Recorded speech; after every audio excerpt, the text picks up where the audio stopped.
barqadhu ku socon ku leh taas haddii ay fiican tahay ku socon ma awoodo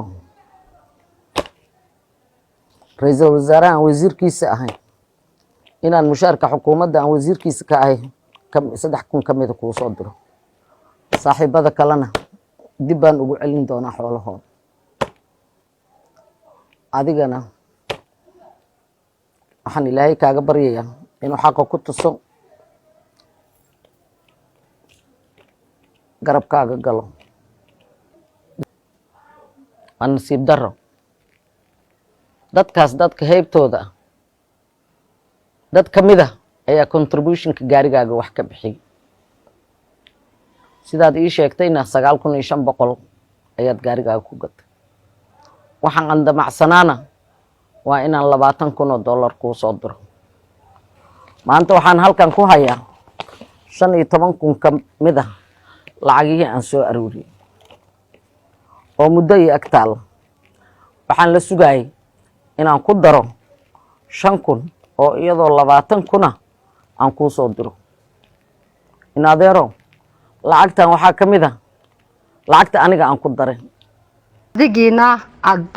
qof weyn adiga oo inaan dhalinyaro oo caruurteena de maxaan ku dhaday ama la mid ama waxoogaa uun ka weyn uu yahay inaad ma aragtay maxaan ku dhaday lacag ugu ad ku dhafortaabato ka wax kale kuma odhanay waxaan ku leeyahay qadiijay lacagtiina kala dir inta ka maqana waxba ku daalin anigu aan fikirin oo aan cid kale ka soo ururinin waxaan ku ballan qaadayaa birito gelinka hore saacada ugu horeysa la furo macdarada barxad inuu gaariga fuushanaan doono 20,000 haduu noqdo 30,000 haduu noqdo gaariga uu magaalada Hargeysa ka jeclaado haduu isagu doono inuu meel kale u dirto taasi waa gooni laakiin balla waxaan kuugu qaadayaa birito barxad gelinka hore inuu gaarigaasi Hargeysa ku dhaxashi doono hadii Ilaahay yiraahdo